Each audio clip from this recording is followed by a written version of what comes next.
Onde estão os seus maiores interesses? É nas coisas aqui terrenas ou são das celestiais, lá de cima? Hoje nós vamos falar sobre isso. Colossenses capítulo 3, uma carta do apóstolo Paulo, aquele povo que também serve para nós. Vamos pedir a orientação do Espírito Santo? Espírito Santo, venha nos guiar e nos ilumina o entendimento, tira todo bloqueio, para que possamos compreender a Tua vontade para nossas vidas. Que assim seja. Portanto, se já ressuscitastes com Cristo, buscai as coisas que são de cima, onde Cristo está assentado à destra de Deus. Pensai nas coisas que são de cima e não nas que são da terra. Então, se você já é um convertido, você já nasceu de Deus, então você agora tem um objetivo. Você está incluído nos planos da salvação do Altíssimo. Agora, o que você deve pensar? E o que você deve buscar? Não mais as coisas aqui da terra, porque são passageiras, mas sim as coisas eternas, que são lá do céu. Então, o que acontece? A maioria das pessoas, por exemplo, se ela está fora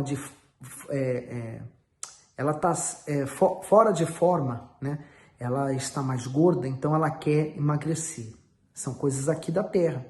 Se a pessoa está muito magra e ela quer engordar, então ela busca meios de engordar. Então, ela está preocupada com as coisas aqui da terra. Se ela está com dívida e ela está buscando pagar essas dívidas, ela está buscando as coisas aqui da terra. Ela quer uma casa, mas ela tem essa casa dela pequena, ela quer outra muito maior, as coisas da terra. Ela tem um carro, mas ela quer um carro melhor, então ela está buscando as coisas da terra. Quando a pessoa nasce de Deus, ela deixa essas coisas da terra e ela passa a se preocupar com as coisas eternas, com o reino dos céus, e ela passa a pensar nas coisas lá de cima. O que isso significa? Que você não vai ter uma casa melhor, um carro melhor, uma vida melhor? Vai, porque Deus vai proporcionar isso, mas isso não é uma preocupação mais para você, porque a sua preocupação agora é a eternidade com Deus. Até o Bispo Macedo escreve o seguinte: buscar as coisas que são de cima. A vida daqueles que morrem para os prazeres pecaminosos desse mundo e passam a viver para Deus por meio da fé está totalmente voltada para agradar ao Senhor. No entanto, buscar e pensar nas coisas espirituais exige de cada pessoa completa renúncia de si mesma, ou seja, o sacrifício das próprias vontades e dos desejos carnais deve ser de forma contínua. Quando a pessoa vive na injustiça, por exemplo, fica provado que ela ainda não recebeu o novo nascimento e, consequentemente, não possui o Espírito Santo, sem o qual é impossível viver em santidade. O nascido de Deus tem prazer em buscar e pensar nas coisas do alto, porque deixou de ser uma criatura terrena para se tornar um ser celestial. Continuando no 3, né? Porque já estáis mortos e a vossa vida está escondida com Cristo em Deus. Quando Cristo, que é a nossa vida, se manifestar, então também vós vos manifestareis com ele em glória. Quer dizer, a esperança do cristão é essa, é o retorno do Senhor Jesus. O 5. Mortificai, pois, os vossos membros que estão sobre a terra, a fornicação, a impureza, a afeição desordenada, a vil concupiscência e a avareza que é a idolatria, pelas quais vem a ira de Deus sobre os filhos da desobediência, nas quais também em outros tempos andastes quando vivis nelas. Então, ele dá uma lista das coisas que eu devo morrer para elas. A fornicação, a impureza, a afeição desordenada, a vil concupiscência, a avareza, a idolatria. O Bispo Macedo até escreve assim, mortificai os vossos membros. Quando a entrega da vida a Deus é verdadeira, o Espírito Santo faz nascer dentro da pessoa a natureza espiritual. Isso significa que os membros do seu corpo, que outrora foram usados como instrumentos do pecado, já não estarão mais sob o domínio da carne e de suas paixões. Se isso ainda não aconteceu na vida de alguém, é porque está faltando o verdadeiro arrependimento. Paulo menciona alguns pecados relacionados ao sexo ilícito e à ganância que fazem parte da essência do velho homem. Entre eles estão a fornicação, que é a prática do sexo antes ou fora do casamento, a impureza, que engloba todos os tipos de dissoluções como luxúria e os desejos vergonhosos e profanos, a afeição desordenada, que é o desejo sexual contrário à natureza, a vil concupiscência, que é qualquer tipo de desejo carnal ou de cobiça que desagrada a Deus, e por fim, ele cita a avareza, que é o apego excessivo ao dinheiro e às coisas materiais. Por esse motivo, ele diz que a avareza torna o ser humano idólatra. Assim vemos que matar a carne exige esforço consciente e constante por parte da pessoa, mas quem deseja agradar a Deus está disposto a fazer essa renúncia. Por isso, o batismo nas águas é uma aceitação. E ele não é algo que você vai sentir, mas é uma decisão que você toma de sepultar a velha criatura. Mas o batismo sozinho não existe mágica. Ele precisa das minhas atitudes. O meu batismo nas águas tem que ser, então, impulsionado pelas minhas novas decisões. Se algo me faz pecar, cair, eu tenho que fugir dela. Então, as minhas atitudes vão contar muito com esse batismo. Então, o batismo é um ato de decisão de morrer, de matar a velha criatura. O 8. Mas agora, despojai-vos também de tudo, da ira, da cólera, da malícia, da maledicência, das palavras torpes da vossa boca.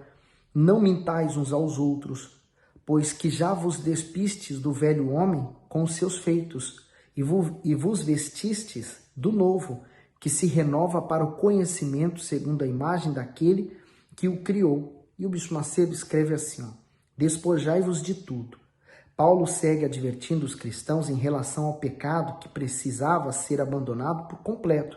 Assim, tudo aquilo que fazia parte da velha natureza deveria ser arrancado da conduta dos colossenses, como as indignações pecaminosas e desmedidas, os atos de vingança e de maldade, as calúnias e as ofensas contra os demais, além das palavras obscenas e das mentiras.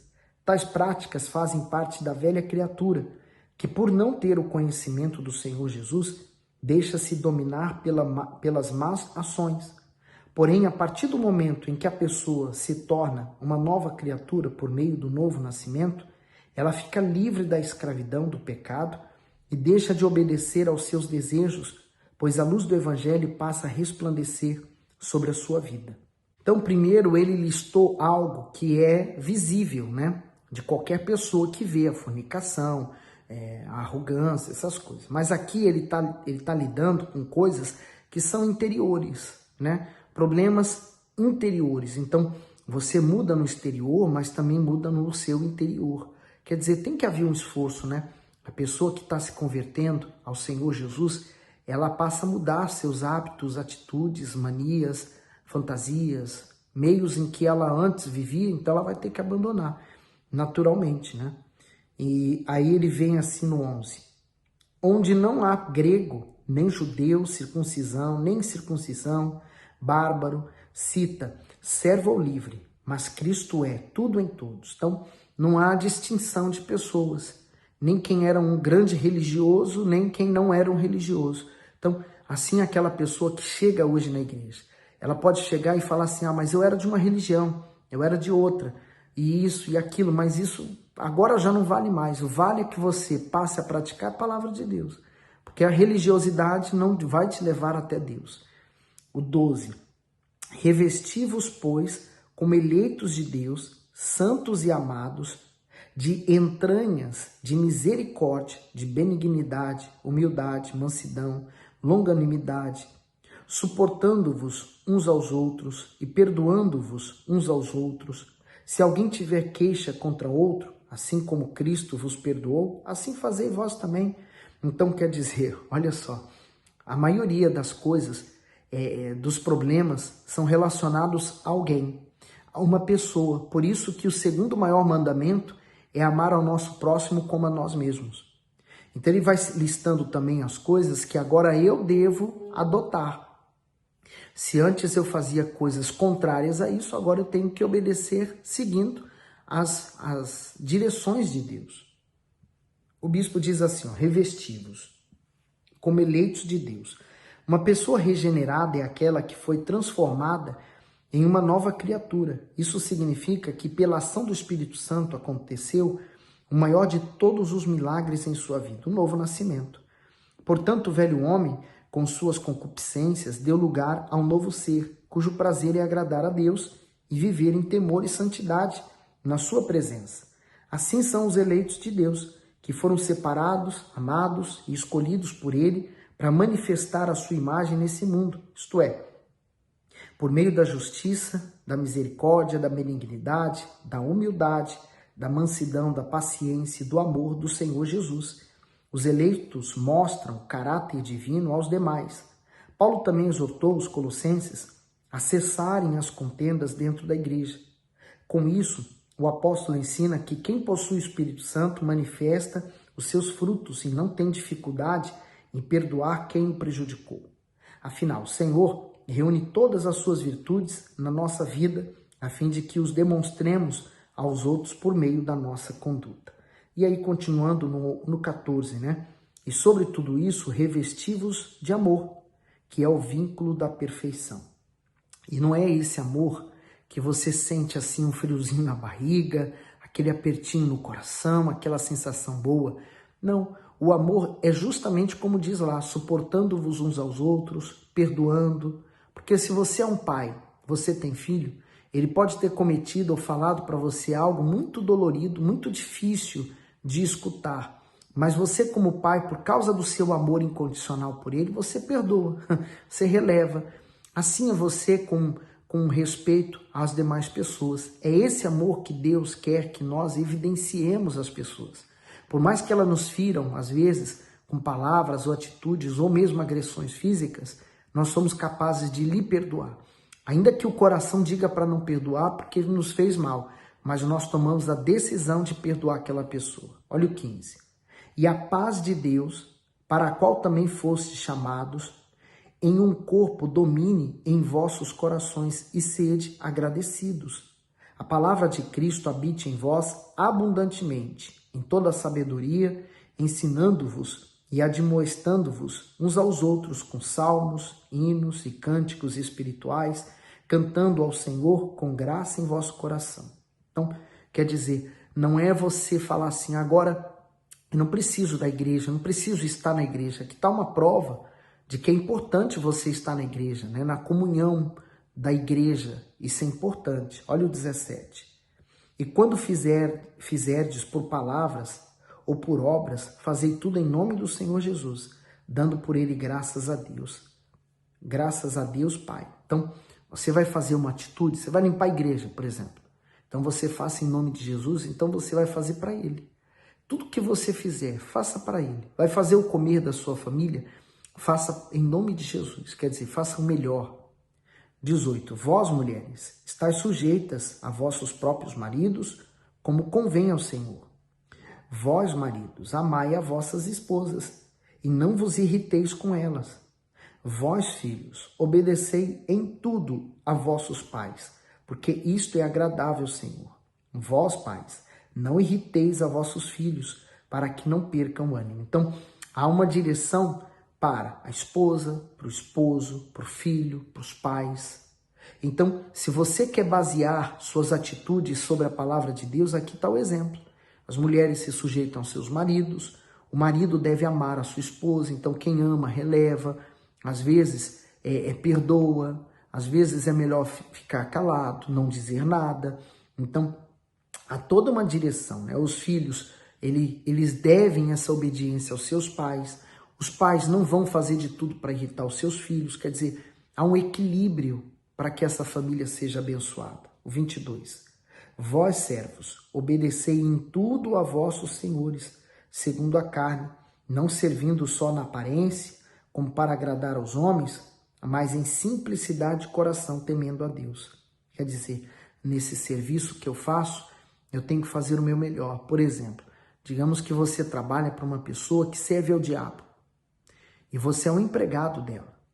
Por que você é empregado de uma pessoa que serve ao diabo, você vai trabalhar para ele de qualquer forma? Você vai fazer o seu serviço de qualquer maneira? Não. Você vai buscar fazer o seu melhor. como se você estivesse fazendo para Deus, ainda que você trabalhe para alguém que serve o diabo, não tem problema. Mas o seu serviço tem que ser de qualidade, de excelência. O 23. E tudo quanto fizerdes, fazei-o de todo o coração como ao Senhor, e não os homens, sabendo que recebereis do Senhor o galardão da herança, porque a Cristo, o Senhor, servis. Mas quem fizer agravo, receberá o agravo que fizer, pois não há acepção de pessoas. O Bispo Macedo diz, tudo quanto fizerdes. Paulo orienta os cristãos a darem o melhor de si nas tarefas que executarem, independentemente de serem reconhecidos ou não pelo que fazem. Em vez de buscar agradecimento dos homens, os colossenses deviam fazer seu trabalho como se fosse para o próprio Deus. Muitos têm dado um mau testemunho da fé no Senhor Jesus porque realizam suas funções de qualquer maneira. São preguiçosos, chegam tarde, não cumprem suas responsabilidades com esmero, murmuram e não dão o melhor de si. Mesmo que o seu patrão seja uma pessoa incrédula, você deve trabalhar como se fosse para Deus. Dessa forma, o seu serviço será reconhecido e os que não conhecem o Senhor Jesus o glorificarão por causa do seu bom testemunho. Por isso, você deve dar o bom testemunho onde você vai. Está em casa, para sua família ela é incrédula, não serve a Deus ainda. Dê um bom testemunho de Jesus para eles, porque eles vão ver em você como é a vida de um verdadeiro cristão. Como é a vida de uma pessoa que serve de fato o Senhor Jesus. Você, por exemplo, trabalha no lugar onde todo mundo na sua empresa é incrédulo, seja você aquele que vai ser o grande exemplo daquele lugar. Ainda que zombem, né? Porque, a princípio, quando você é diferente dos outros, vão zombar, vão perseguir, vão fazer de tudo. Mas, no final, o seu perfume, o perfume de Cristo, vai ser exalado naquele lugar. Por isso, mantenha-se firme. Lembre-se, tudo que nós fazemos, estamos fazendo para o Senhor Jesus. Por isso, vamos fazer sempre o melhor. Partilhe esse vídeo. Espalhe o Evangelho do Senhor Jesus. Fique com ele também.